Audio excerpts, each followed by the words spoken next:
Valar Morghulis, Andalos, Rhoynar y primeros hombres, soy Kai y en este vídeo voy a contaros la segunda parte de la historia de Cersei Lannister, reina de los 7 reinos.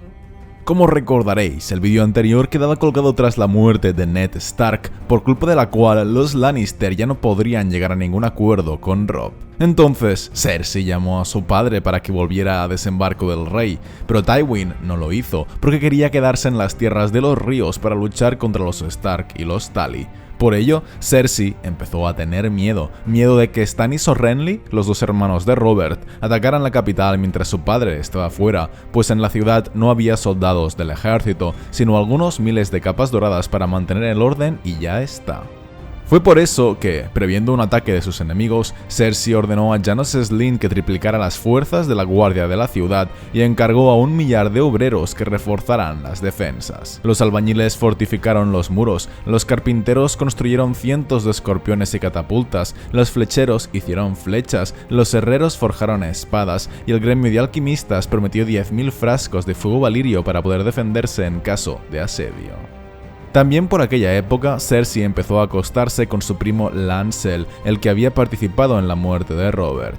Se iba con él porque le recordaba a Jaime, no era tan alto, no tenía los rasgos tan finos, su pelo era más arena que oro, pero una mala copia de su hermano era mejor que un lecho vacío. Le ordenó que derramara su semilla en su vientre para que no se quedara embarazada, ahora que en teoría había enviudado.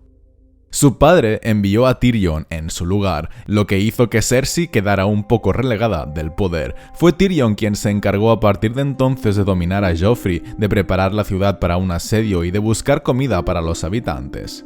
Al final, fue Stannis quien atacó y Cersei ordenó a Mandon Moore que matara a Tyrion durante la batalla, pero Tyrion sobrevivió y entre él y su padre consiguieron ganarla, lo que hizo que Cersei fuera salvada.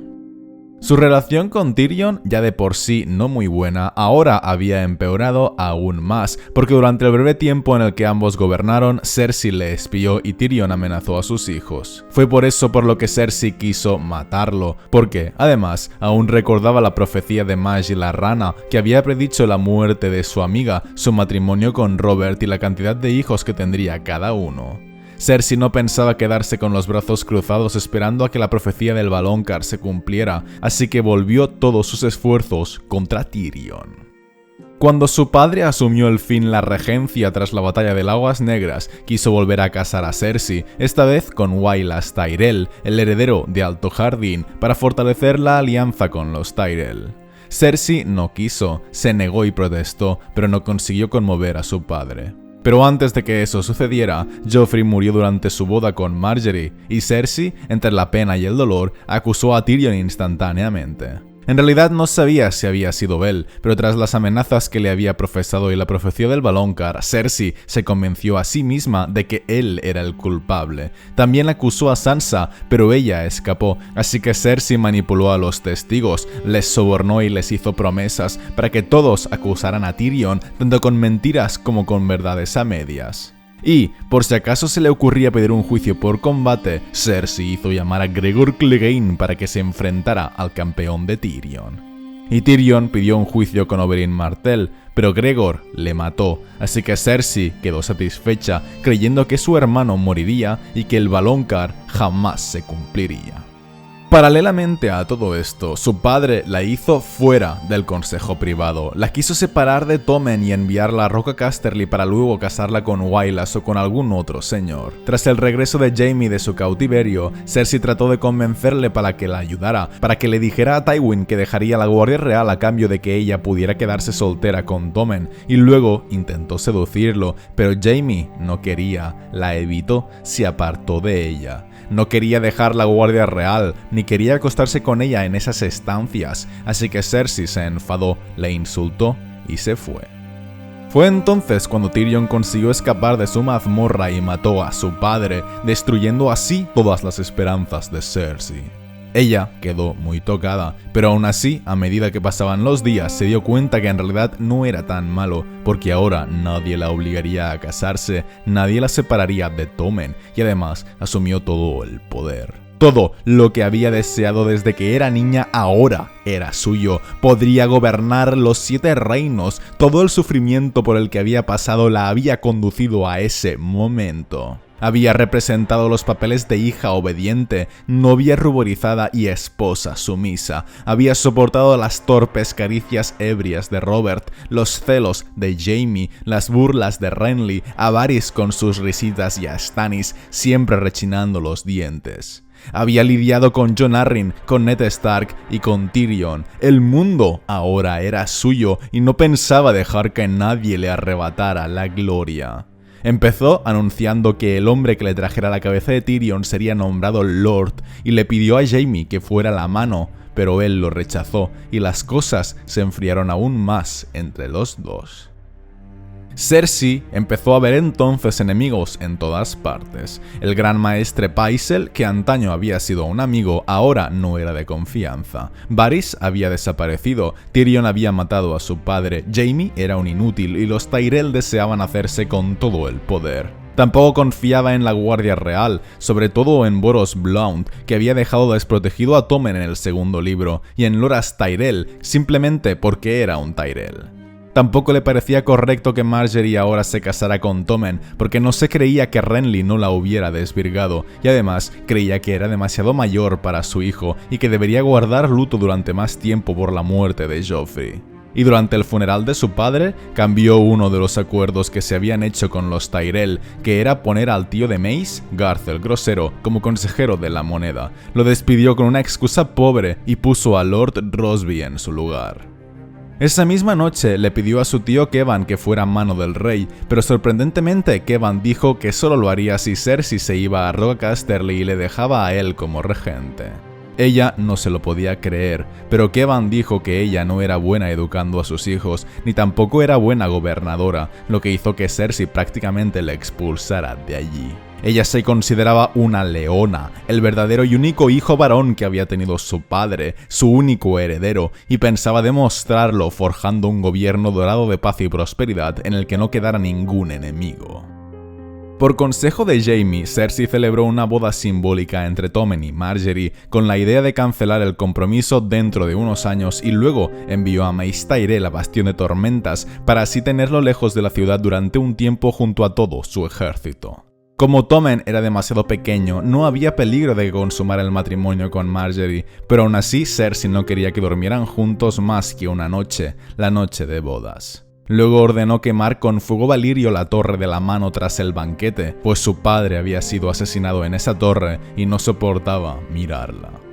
Durante las próximas semanas, cada vez que hablaba con Jaime se daba más cuenta de lo torpe y patético que era, y se reprendía por haberlo amado alguna vez. Como ni Kevan ni él quisieron ser la mano, Cersei, que ahora era señora de Roca Casterly además de regente, nombró a su primo Damion Lannister Castellano de la Roca y a otro primo, Ser Devan Lannister, el guardián del occidente, y luego cambió todo el consejo privado y les dio nombres nuevos a los cargos tomados de las ciudades libres. Sustituyó a Varys por Qyburn, puso a Rosby como Lord Tesorero, a Aurin Mares como su gran almirante, a Orton Merryweather como su justicia mayor, y el cargo de mano para Harys Swift, que solo estaba allí como rehén, pues era el suegro de su tío Kevan.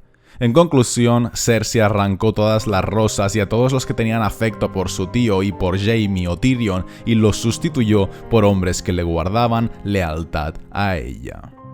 Según palabras de Jaime, a Cersei le gustaba creerse una especie de Lord Tywin Lannister con tetas, pero estaba en un gran error. Su padre había sido despiadado e implacable como un glaciar, mientras que Cersei era todo a fuego valirio y más aún cuando le llevaban la contraria.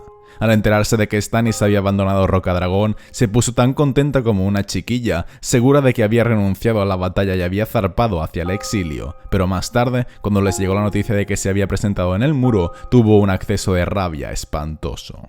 Y el problema es que Cersei gobernaba como quería. Ordenó retrasar el pago de los importes que debían a la Sagrada Fe y al Banco de Hierro de Bravos hasta que terminara la guerra. Sabía que ambos se enfadarían, pero a ella le daba igual.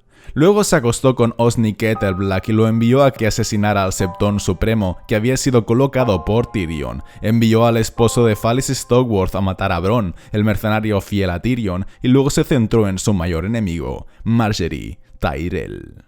Cersei se hizo amiga de Taena Merryweather, que era una de las damas de Margaery. Taena le fue contando cosas de ella con la esperanza de que Cersei le hiciera favores y ayudara a su hijo a que llegara lejos en el mundo.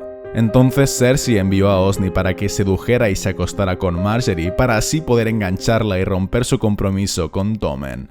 Luego pensaba enviar a Osney al muro como castigo junto a otros 100 hombres para que allí asesinaran a Jon Nieve, que era el nuevo Lord Comandante y le estaba prestando ayuda a Stannis. Tenía informadores que diariamente le contaban todos los movimientos de Margaery. Empezó a pensar que ella no fuera virgen, sino que se acostó con Renly, con otros hombres o incluso con su hermano Loras, y lentamente empezó a planear la caída de la pequeña reina. Cersei envió a Jaime a las tierras de los ríos para poner orden en Harrenhal y para someter aguas dulces del pez negro, lo cual sería la última vez que ambos se verían en los libros. Luego fue al gran septo de Baelor, porque el nuevo Septón Supremo no se dignaba a bendecir a Tommen como nuevo rey, y con una sola conversación consiguió que le bendijera y que perdonara al trono la deuda de casi 1 millón de dragones que tenía con la fe, a cambio de que pudieran reinstaurar la fe militante, armarse de nuevo y actuar por sí solos con las armas mediante las órdenes de los hijos del guerrero y los clérigos humildes. Tras eso, llegaron las noticias de que los hombres del hierro habían atacado las Islas Escudo, pero Cersei se negó a enviar la flota mientras Rocadragón no estuviera en su poder, así que Loras Tyrell se ofreció a liderar el ataque a Rocadragón. Cersei aceptó, creyendo que Loras moriría en el ataque, y la fortaleza fue tomada, pero efectivamente Loras quedó medio muerto por las heridas de la batalla. De todas las cosas que le había dicho Maggie la rana, solo quedaban 2 para cumplirse: su muerte a manos del Valonqar y la profecía de que sería derrocada por una mujer más bella y joven que ella. Cersei creía que la mujer que la derrocaría era Margaery y entendió que, para evitarlo, Margaery debía morir. Pero no podía matarla sin más, sino que debía haber suficientes pruebas como para que la consideraran culpable.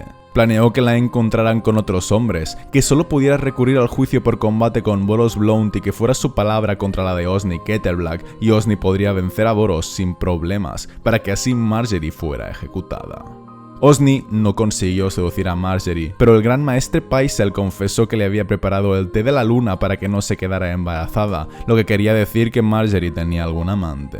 Cersei hizo que Qyburn torturara al bardo favorito de Margaery para que dijera que se había acostado con ella varias veces y que soltara un montón de nombres falsos. También hizo que Osney, que no había podido acostarse con ella, le mintiera al Septón Supremo y le dijera que lo había hecho tanto con ella como con sus primas. Y a cambio, Cersei le dejó a Osney que se acostara con ella por segunda vez. Gracias a todas esas intrigas, Margaery y sus 3 primas fueron acusadas y encerradas. A Mega y Elinor Tyrell se las acusó de impudicia, fornicio y conspiración para cometer traición, mientras que a Aela Tyrell se la acusaba de presenciar su deshonra y ayudarlas a ocultarla. Y por último, a Margaery se la acusó de lo mismo, así como de adulterio y alta traición. Las septas examinaron a Margaery y a las 2 primas y vieron que las 3 habían perdido la virginidad, aunque en realidad eso no tenía por qué indicar que tenían amantes, sino que podría deberse a los cientos de cabalgatas que habían hecho. Tras las acusaciones, Cersei fue al septo de Baelor a hablar con el Septón Supremo y con Margaery, pero resulta que el Septón había estado torturando a Osney, que reveló toda la verdad, que nunca se había acostado con Margaery sino solo con Cersei, y que Cersei le había hecho asesinar al anterior Septón Supremo. Por tanto, el plan se volvió en su contra. Cersei fue detenida y encarcelada, su consejo privado fue disuelto, Pycelle y Harry Swift enviaron una petición a Kevan para que se convirtiera en el regente del reino y solo Qyburn se mantuvo fiel y fue a verla en la celda. Qyburn le dijo que podría ganar con un juicio por combate con el renacido Gregor Clegane, al que había devuelto de la muerte, pero claro, no podría usarlo porque al ser reina solo le servirían los caballeros de la Guardia Real, cosa que Gregor no era. Por tanto, Cersei le pidió a Qyburn que enviara un mensaje a Jaime Aguas Dulces pidiéndole que acudiera de inmediato, que le amaba, que por favor la salvara. Pero cuando a Jaime le llegó el mensaje, lo leyó y no le hizo caso alguno. Las cosas se habían enfriado mucho entre los dos, y además, gracias a Tyrion, ahora Jaime sabía que Cersei le había sido infiel. Así que ella se quedó sola, encerrada, sin amigos, bajo el septo de Baelor. Tras estar días y días en la celda, maltratada, y comprender que nada de lo que pudiera hacer la sacaría de allí, decidió confesar algunos de sus pecados. Le contó al Septón Supremo que se había acostado con distintos hombres tras la muerte de su esposo, pero negó haber conspirado para matar al anterior Septón Supremo, negó que sus hijos hubieran nacido del incesto, y negó que había conspirado para matar a Robert. Gracias a la confesión parcial, el Septón Supremo le permitió tener una visita al día, pero no la liberó, porque el juicio tendría que sucederse de todos modos, un juicio en el que se la acusaba de regicidio, deicidio, incesto y alta traición. Su tío Kevan fue a visitarla al día siguiente y le contó que Seraris Oakheart había muerto defendiendo a la princesa Myrcella en Dorne, así que Cersei se aprovechó, y como había quedado una vacante para la Guardia Real, le pidió a Kevan que le diera una capa blanca a Qyburn. En la celda, antes de hacer el paseo hasta la Fortaleza Roja, le afeitaron toda la cabeza, le afeitaron también las axilas, las piernas y el vello que le cubría el sexo. Le hicieron expiar sus pecados haciendo la ruta de penitencia, desnuda desde el septo de Baelor hasta la Fortaleza Roja. Fue horrible. Por el camino le gritaron, la insultaron, se rieron de ella y le tiraron desperdicios, incluso se hirió en los pies, cuyas plantas dejaron un rastro de sangre, y tuvo que seguir cojeando. Pero cuando al fin llegó a la Fortaleza Roja, Qyburn apareció con el miembro más reciente de la Guardia Real, Ser Robert Strong, que la protegería y libraría por ella el juicio por combate para poder salvarla. Por desgracia, cuando solo quedaban 5 días para su juicio, Kevan murió asesinado por Varys y no sabemos qué ocurrió después de ello. Y con esto termina todo lo que sabemos sobre la historia de Cersei Lannister en los 5 libros de Canción de Hielo y Fuego. Espero que este vídeo os haya gustado y os haya servido para aprender. Recordad que podéis seguirme por Twitter, Twitch e Instagram y nos vemos en el siguiente vídeo. Un saludo a todos, chicos.